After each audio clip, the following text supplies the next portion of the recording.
Now, on BBC One, Desmond Lynam is waiting to cue in a busy afternoon of top sporting action with Grandstand.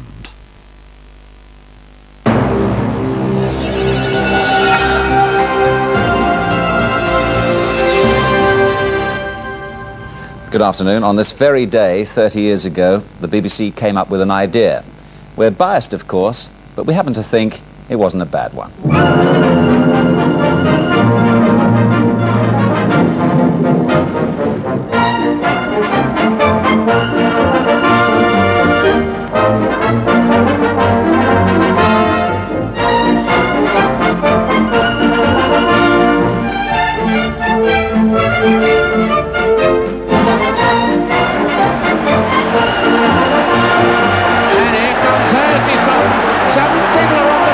It's all over.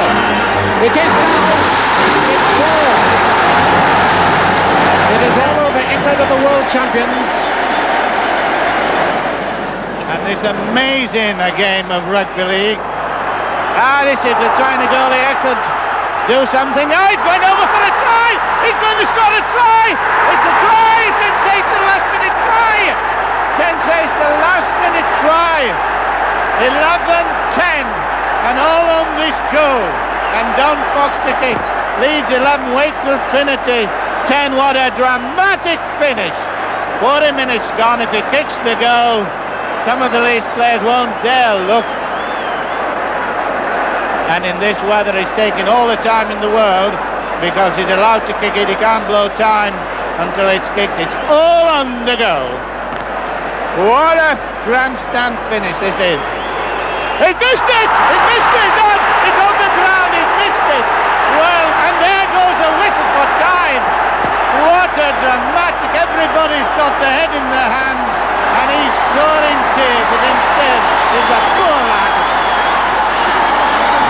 And Rutherford has been hampered, and so has Castle Falls. Rondetto has fallen, Principal has fallen, Norther has fallen, Curtin Lad has fallen, the Fossa has fallen. There's a right pile-up. Leesy has climbed over the fence and left his jockey there, and now with all this mayhem, Foynaven has gone off on his own. Jacqueline has 3 more to win.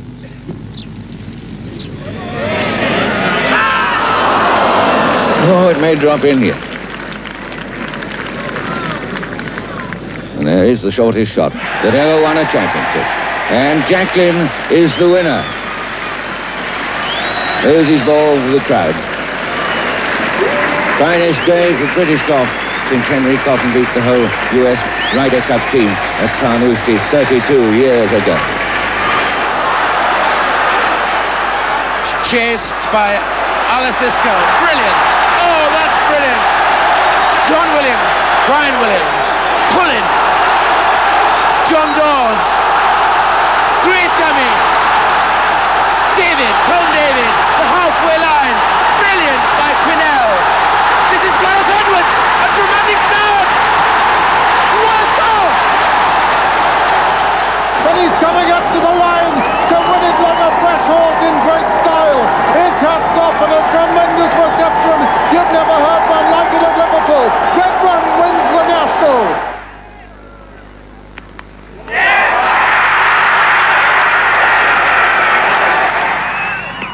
And he's bowled in, and that surely is going to be it. That's it this time. He's made sure he's taken 5 wickets. The leader's still a Bathgal.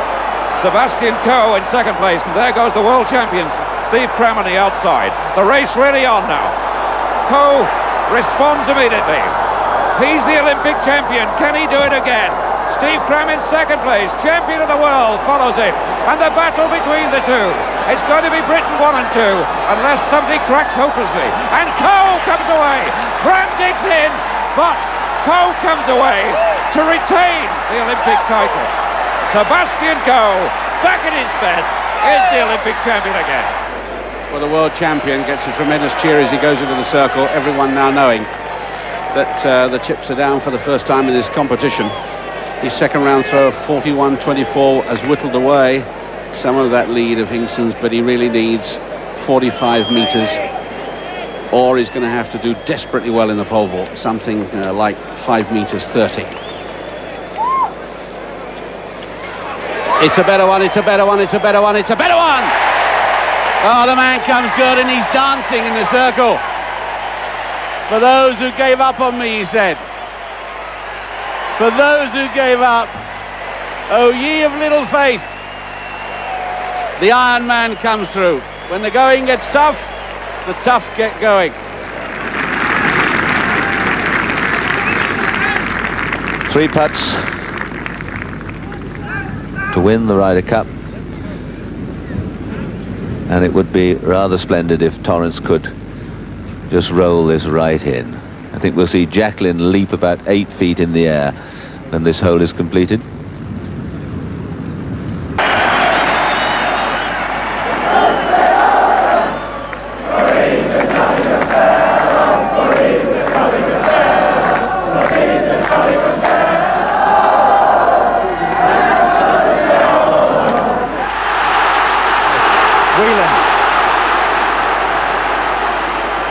And Dalgley, and rushes on the far side. Is this three? It is!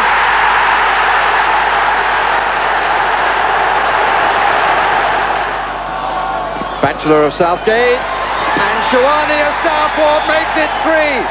And the players are off the bench this time. 2 goals for Imran Shawani. Where were the Germans? But frankly, who cares? Top of the world of hockey, the gold medal winners of the 1988 Olympic Games. Grandstand, 30 years old today, the longest running TV sports program in the world. That's because you've kept watching. Thanks very much. Well, sports and events as they happen, where they happen, was the original Grandstand philosophy. It hasn't changed. Racing and golf were part of that very first program, and they're very much part of today's as well. We're at Wentworth this afternoon for the semi-finals of the World Match Play Championship. That's Ian Woosnam, the holder.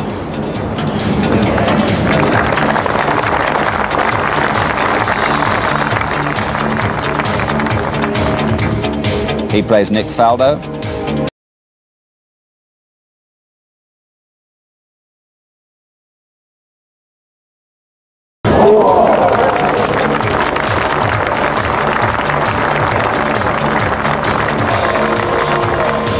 Sandy Lyle is also through.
Well, 30 years ago today, the most significant football score of that day, Tottenham 10, Everton 4. Bill Nicholson's first match as Spurs manager. What a start. Where will the surprises come from today, I wonder? Well, we'll see as usual later on.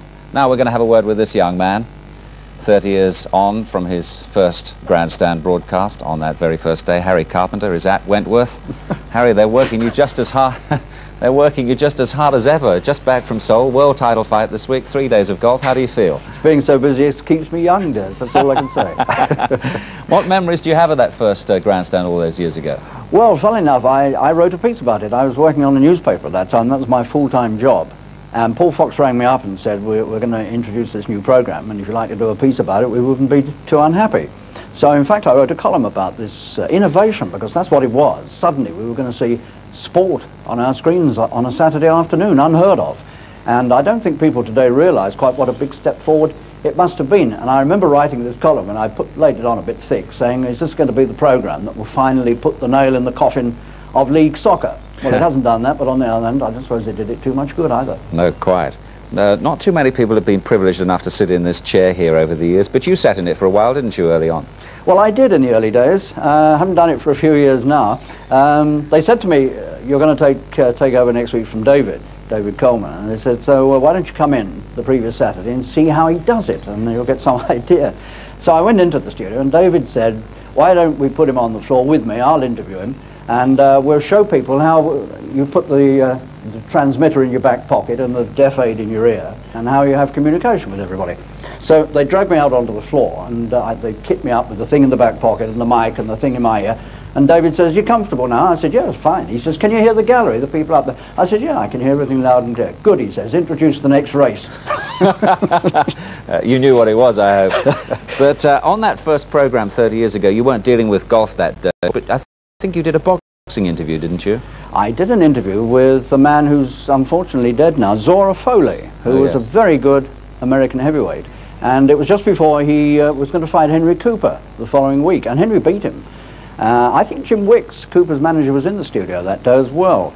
And the funny thing is, although Henry did a good job with Zora Foley, Jim, I think, made one of the rare mistakes in his managing life, because he had Foley back again to box Henry, and this time Henry got beaten, and that was one of Jim's rare errors. Well, you've been with the programme for 30 years, Harry. Many more to come, I hope. And now perhaps you'll... Not sure about that. Lead us down the Burma Road there, will you? I will indeed. Thanks. Well, it is, as you've said, Des, it's the semi-finals day of the Silver Jubilee World Match Play Championship, and it's an all-European semi-final for the first time in the history of this event. An odd... Thanks, Harry. Well, 1958 was a very good year. It not only saw the birth of Grandstand, we're celebrating 30 years of the programme today, but it also saw the birth, interestingly, of Ian Woosnam and Sandy Lyle, both 30 years of age this year. Now, let's just show you the plan of campaign for the rest of this afternoon. Indeed, it really is a racing and golf afternoon. 4 top races coming up from Ascot, and we'll be back for the second round of that match play, the semi-finals. 2:05 we'll pick up the golf once again. And of course, we'll keep you going on all the football information as it happens this afternoon as well, with half-time scores and full times coming in on the old video printer as well. All those years ago in 1958, it was a teleprinter. It used to rattle out, but we've modernised so much down the years, as you can probably tell. Right, it's news time now, and that's Moira Stewart. Good afternoon, at least at 5 o'clock. Now back to Desmond Lynham in the Grandstand studio. Okay, Moira, thanks very much indeed. Well, football now, and it's been a good week for Scottish clubs in Europe. Reviewing those matches now, John Motson. Some good goals in Europe this week. Now some motorsport, and throughout the season we've been following the progress of the British Touring Car Championship. That's Britain's saloon car race series. And we've now come to the final 2 rounds run at Donington Park and Silverstone. And into the last 2 races, the championship lies between 3 drivers, principally Frank Sittner in the BMW, Andy Rouse in the Sierra Cosworth, but Phil Dowsett is waiting handily. Steve Ryder sets the scene for the championship climax. Right, well, very shortly we'll be off to Ascot for racing, just as they were on the very first Grandstand on this corresponding Saturday 30 years ago. It's edition 1777 today, and that's just Saturday Grandstands. Well, bringing us the racing from Ascot, just as he was on that very first day, is Peter O'Sullivan. And down the years, Peter, of course, has become synonymous with all the great racing occasions on BBC television. Now, Aldeniti being pressed still by Royal Mail. Third ahead of 3-1. Just one of the great occasions that Peter has brought us down 30 years of Grandstand, and Peter is ready to join us there at Ascot now. Well, Peter, you seem to be getting the hang of it, I must say. Well, we're trying, Des. Yeah. What memories do you have of those early Grandstands? Well, they were fairly frenetic. I wouldn't say they're not frenetic nowadays, but the equipment certainly wasn't as good as it is now. You had the alternative with your monitors, which of course were black and white when you adjusted them, of either seeing white mice in a snowstorm or black mice in a coal mine. Everything was always breaking down. But a big difference was that racing was very much the linchpin of grandstanding those days, and it was very important that racing took place. And I remember Brian Cargill, for instance, would have a unit at Windsor where we were scheduled to to cover the day's racing, and then one at Sedgefield in case racing was off. And one day he got me to drive to Nottingham, so I was halfway between the two from London, then back to Windsor, because that was the one that was on in the end. We covered a lot of meetings, and it was very exciting, just as it is now. You say about the improvement of equipment, Peter. Looking at those binoculars behind you, they look as though they've been around a long time. Well, they have. They've been around pretty well as long as I have. I've certainly been using them for, well, since 1948, absolutely regularly. 58, I know the first Grandstand, but I was using them in 48, so they've done me very well indeed. Viewers will be interested to know whether you actually watch the whole race through them, or whether you look at the race on the monitor, or is it a bit of both? Well, it's a little bit of both. I got a lot of criticism in the early days for being being overexcited and getting incoherent. And I remember one day at Hurst Park, we were covering a Saturday, and you can hear the talk, of course, in the studio in your cans, and it was a very foggy day, and I was describing a finish, as I thought, a very exciting finish, in very excited terms, and I could hear the voices in Grandstand saying, "God's sake, what's he doing? What's he doing? He's gone mad!" And I then looked at the monitor, and the camera had got lost, and he'd lost the horses, lost the principals, and he was following a lone horse out in the country that was just cantering back. It had pulled up, and it was going very slowly, and of course, you know, they thought this was the leader, so that was a little bit of smack, I think. What have been the most difficult ones to do down the years? The Grand National, or perhaps the races in which you had a runner yourself? Well, yes.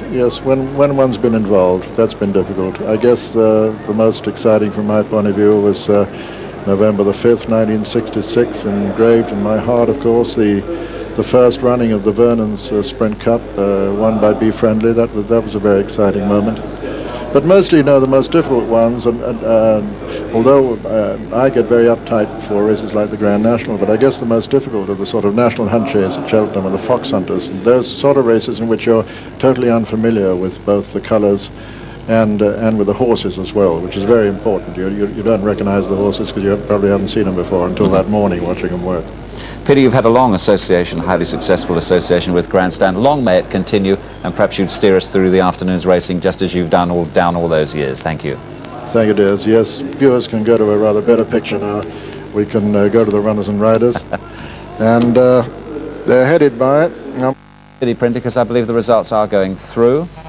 Doncaster 1, Hartlepool 0 in Division 4, Scottish 2, East Fife 1, Montrose 1, Scottish 1, Ayr 1, Queen of the South 1, Division 4, Hereford 2, Carlisle 1, Carlisle down at the bottom, Division 2, Plymouth 3, Bradford 1, good result that for Plymouth. Tynan got 2 of those goals, I believe, today, and there's confirmation that Coventry have won 3-0 at Newcastle, Blackburn 5, Crystal Palace 4, well, some match that because Palace were 3-1 up at one stage. Gale and Garner got 2 goals each for Blackburn there today. They were 3-1 down. Torquay 1, Lincoln 0 in Division 4, and Grimsby 0, Peterborough 0 in Division 4. Now, First Division again, Middlesbrough 1, West Ham 0. The Gary Pallister goal counting there. West Ham at the foot of the First Division, not having a good start to this season. Scottish Premier now, Hamilton 0, Dundee United 4. Very rare, 2 defeats in a row for them. Now, as we've been saying from the start of this programme, we're celebrating our birthday today. 30 years old this programme began on this corresponding Saturday 30 years ago. I'm going to wander over here, show you a couple of the characters that have been with the programme all that time. We met 2 earlier on, of course. But if you look to the right over here, the man in the dark jacket is Tony Cornell, who's been collating our results all those years. Turn around, Tony. Have a look at the camera. There he is. You don't hear from him, but now you've seen him. And Len Martin here, whose voice you do know very well, who's been reading the results down those years. Just read a couple of scores from that corresponding Saturday 30 years ago for us, Len. Well, you got value for money in those days. Aston Villa 1, West Bromwich Albion 4, Blackburn Rovers 4, Preston North End 1. That in the First Division, and this is the First Division, and names to conjure with in the First Division in those days, Blackpool and Burnley 1-all. Tottenham Hotspur 10, Everton 4. Yes. How about that? Well, I'll tell you what I'm going to ask you to do. Read today's classified results, as you've been doing for 30 years, Len. Thanks very much. Thank you.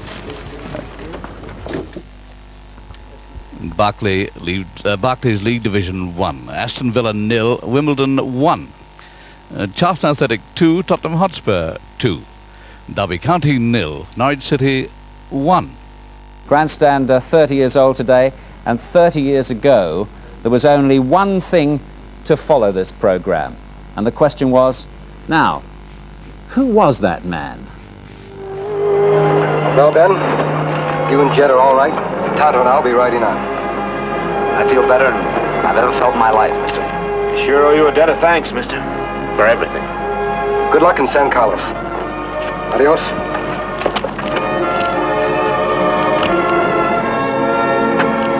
What wonderful men. Do you think we'll ever see them again? Sure we will, if we ever need their help. That's one thing I finally learned, Miss Walker. You can always depend on Tonto and the Lone Ranger. Hail Silver! Away!